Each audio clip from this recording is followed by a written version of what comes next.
Difícil, ¿no? Bueno, Silvia Ramos de Barton, que es sommelier internacional, sí que sabe la historia, pero claro, tiene antepasados históricos notables, ¿no? Su bisabuelo fue Cupertino López, hijo del cacique Catriel. ¿Qué tal, Silvia? Hola, Rolando, ¿cómo estás? ¿Qué es de tu vida? Bien, contenta que me llamás para contar la historia de mi bisabuelo. Sí, contanos, por favor. Bueno, yo tenía 12 años y tengo vivida el momento en que estábamos en el living de mi casa y mi papá me empieza a contar la historia de su abuelo, que es mi bisabuelo, ¿no? Claro. Y entonces me cuenta que su abuelo era dueño de Azul de Olavarría. Sí. Entonces lo primero que le pregunté fue, ¿pero cómo? Si Olavarría es de donde sale la fortuna de los Fortabat, ¿qué pasó? Sí, claro. Y ahí me empieza a contar él toda la historia a los 12 años y entonces yo empiezo a acumular información, ¿no? A copiar, como se dice la gente que escribe. Y entonces la historia es así. Resulta que él era un hijo de Catriel que decide, ya no le gustaban más las guerras ni nada, y de los 18 años... Espera, ¿de cuál de los Catriel? Catriel era el viejo Catriel, que era el número uno, el gran cacique, y después tuvo algunos hijos como Cipriano Catriel, que Cipriano es histórico, Catriel, Juan José Catriel, tuvo varios otros hijos que ahora no... Marcelino, creo, ¿no es cierto? Exacto, tuvo muchos hijos y otros desconocidos de personas, ¿cómo era que se llama? De cautivas. De cautivas, exactamente. Bueno, él era uno de ellos, de una cautiva desconocida. Yo no pude llegar todavía a cuál de todos era él exactamente, es la parte que me falta, pero es un hijo de Catriel porque él hablaba todo el tiempo... De Catriel Cipriano, entonces. De Cipriano, puede ser que sea el hijo de Cipriano, sí. Pero no, Juan el Viejo. Él hablaba que el padre era Juan el Viejo. Juan el Viejo, sí. Él decía que el padre era Juan el Viejo. Sí. Y entonces le pide irse de la tribu. Entonces Catriel le regala las tierras de Azul de Olavarría, le hace como una ceremonia, eso es lo que me cuenta mi papá, que le contaba a él, y le regaló las tierras. Entonces él empezó a construir una casa que era una manzana en la calle Las Flores, si alguien de Azul está escuchando.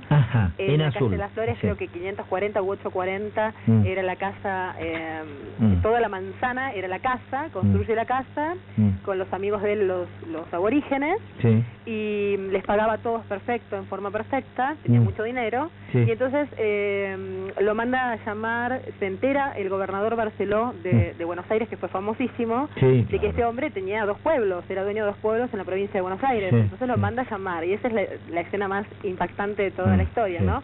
Él no hablaba nada, hablaba muy poco porque era aborigen, entonces era todo con la mirada, y el hombre le dice, mire, yo sé que usted no es letrado, yo no lo puedo nombrar a usted intendente de esos 2 lugares, por lo cual vamos a llegar a un acuerdo. Yo voy a hacer oídos sordos de todo lo que usted haga en los pueblos, a cambio de que usted apoye a los intendentes que yo voy a poner. Entonces él le dice que sí, y le dice que sí con la mirada, y le dice, a cambio necesito un auto, una gobernanta y un chofer, le contesta. Entonces Barceló le dice sí, mañana a las 10 de la mañana él le entregó todo, y el auto fue el primer auto que había entrado, que lo tenía Barceló, fue un Ford a bigote, y le entrega el auto, la gobernanta, que era una vasca francesa, la hija, que tenía 13 años, y el chofer, que era un chofer inglés. Y él se vuelve a Azul con auto, había ido en galera y vuelve en auto, con el chofer. La primera noche hace su mujer, como típico aborigen, a la chica de 13 años, que en esa época 13 años no era una nena. No, así era la vida, mujer. Así era la historia. Así era la historia, claro, si el mismo San Martín se había casado con una chica de 14. Con una chica de 14, exacto. Entonces la hace su mujer y tiene con ella 25 hijos. 25 hijos. Bueno, con los 25 hijos hay historias de los 9 principales, que son tipo los protagónicos de la historia, que de los 25 hijos que tiene 3 hijos que ninguno, digamos, entre comillas, valía la pena, porque no eran muy varoniles. Uno era bailarín de tango, uno era jockey, y el otro era, le gustaban las chicas, digamos. Y bueno, los 3 recontranormales. Pero a lo mejor no para cacique, digamos, ¿no? No, para ninguno le sale cacique como él, y las mujeres le salen re cacicas todas. Entonces, una, por ejemplo, se enamora, o sea, es muy rica la historia de las mujeres, porque las mujeres, una llega a salir con el hijo de Dardo Rocha, pero Dardo Rocha no acepta el casamiento, porque ella ya cuando viene a Buenos Aires, cuando se acaba la fortuna, ahora te cuento cómo se acaba todo, cuando ella viene a Buenos Aires, vive como en un conventillo ya sin dinero, y ahí se enamora, porque era una muñeca, se enamora del hijo de Dardo Rocha. Dardo Rocha no le da la veña al casamiento, entonces ella se suicida. Ajá. Y el muchacho va al velorio y se suicida, se pega un tiro delante del cajón. Ah, madre de Dios. Impresionante, ¿no? La historia, una historia de amor terrible. Esa es una de las hijas de Cupertino López, que se compra ¿Y cómo se perdió la fortuna? ¿Cómo perdió la fortuna? Él era analfabeto. Sí. Entonces, él tenía la hija mayor, que era mi abuela, era la mano derecha de él, y la esposa también.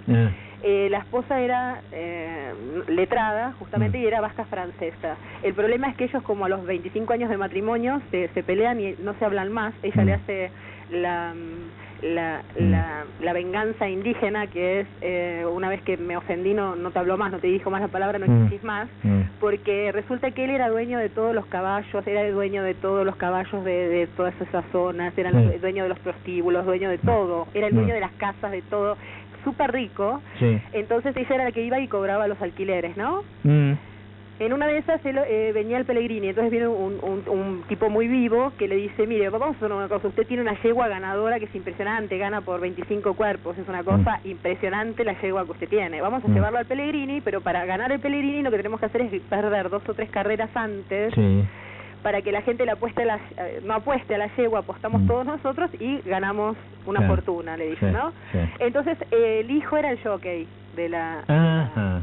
Entonces le dice, escúchame bien, Juan se llamaba, le pone Juan por Juan el viejo, el Catriel, ¿no? Le dice, Juan, escúchame bien, vos tenés que perder estas 3 carreras, porque después vamos a ir al Pellegrini y ahí la vamos a ganar, y esa la ganamos. Triplicamos la fortuna de una manera impresionante. Se dice que la yegua gana tapada. Ajá, exactamente. Tenés que hacerla perder en todas las carreras, ¿me entendiste? Sí, el muchacho no era muy vivo, la primera sí lo hace perder, que yo, la segunda la hace perder, y la tercera, como tenía deudas de juego y no se lo quería decir al padre, no le quería pedir la plata, la gana porque él apuesta para cobrar y pagar las deudas de juego. Entonces él, te voy a contar algo terrible, él lo cuelga de un árbol, le lleva mucho tiempo agarrarlo, lo agarra el hijo, lo cuelga de un árbol y le da una paliza con un látigo. Entonces mi bisabuela se arrodilla y le ruega por favor que lo deje, que no le haga eso, que era terrible lo que le estaba haciendo. Y entonces él, no sé si sin querer o cómo, la empuja y ella se cae y se lastima mucho. Entonces ella ahí le deja de hablar para siempre a él.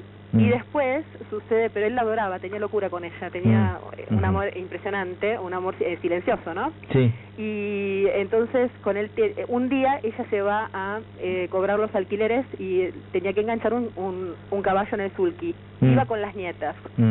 Y entonces él le dice, no, si vas con ese caballo vas a tardar todo el día en cobrar los alquileres, te voy a enganchar la yegua, le dice, ¿no? Sí.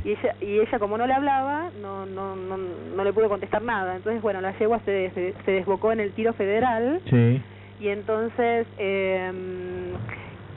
la mala suerte fue que, o la buena suerte, las nenas cayeron como en las películas, arriba de unos montones de pasto, cortado para los caballos, ¿no? Sí. Y ella cayó sobre un adoquín, le cayó la cabeza y murió instantáneamente. Entonces cuando vienen y le dicen a él que ella se había muerto porque la yegua se había desbocado, él cae en una depresión terrible y ahí es donde, bueno, pierde la administradora, punto número 1, punto número 2. Tenía una de las hijas que salía con el hijo del intendente del pueblo, que era abogado y súper letrado, lo pasaba como alambre caído. Entonces cuando vieron que él va perdiendo el poder porque se le muere la mujer por culpa de él, el hombre le dice, ¿por qué no quiere que le administre yo todo? Total, nuestros hijos se van a casar, no hay problema. Y él estaba tan débil que le dice que sí, y le hace firmar un montón de papeles y hace como que es una donación. Todo lo que él tenía se lo dona a esa persona, que no la voy a nombrar porque no quiero tener juicios. Y le dona todo a esa persona. Cuando él muere, los hijos van a querer cobrar todos, mi abuela, por ejemplo, va a querer cobrar la herencia. Y yo no había nada, había pasado y nadie hace nada, se quedan todos como diciendo, bueno, no importa, que pase, ¿no? Está bien, sí. Eso por un lado. Después tiene otras hijas que vienen a Buenos Aires, por ejemplo, una quería irse de la casa porque él era muy severo, ¿no? Entonces una se va con el panadero del pueblo, se vienen a vivir a Buenos Aires. Entonces hacen la fiesta de casamiento, todo, el panadero era un santo. Y y entonces cuando llega a Retiro, le dice, espérame que el típico chiste, espérame que voy al toilet y vuelvo. Sí. Y no, ella se fue. Desapareció y lo dejó al hombre en la estación de tren, que volvió después a Azul y su vida fue tristísima, ¿no? Está muy bueno.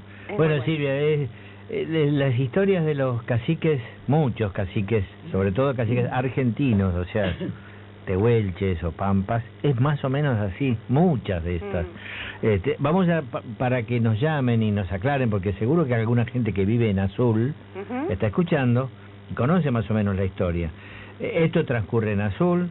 El bisabuelo de Silvia se llama Don, vamos a ponerle Don. Don Cupertino López. Don Cupertino López, hijo del gran cacique Juan Catriel, Catriel el Viejo, el padre de Cipriano, Juan José y Marcelino, que se asesinaron entre ellos, no sé si lo tenés presente. Sí. Sí, se mataron a lanzazo. Sí, porque Cipriano traicionó a la tribu y jugó a favor de los blancos, ¿no? Así es. Fueron ejecutados él junto con el lenguaraz don Santiago Avendaño, que escribió sus memorias, y está escrito eso. Bueno, ya nos van a contar desde Azul. Gracias por la linda historia, Silvia. Gracias, Rolando, te mando un beso grande, gracias a todos. Gracias. Silvia Ramos de Barton, que es sommelier internacional. Es de sangre ilustre, de sangre noble, de la nobleza pampeana. Su bisabuelo fue don Cupertino López, hijo del cacique Juan Catriel y una cautiva. Eso pasó en muchos descendientes de caciques que se unían a cautivas, y entonces los indios, los hijos, tenían más cara de López que de Catriel. Pasó con muchos. Entonces un señor, ¿ves? Fotografiado con toda su familia en la casa de fotografías. Tipo europeo. Sí, tal cual, un español, parece. Líneas para oyentes. 45354000, rolando@infobae.com, los mensajes al 10011. Auspicia Flecha Bus, la empresa de transporte número 1 del país. Radio 10.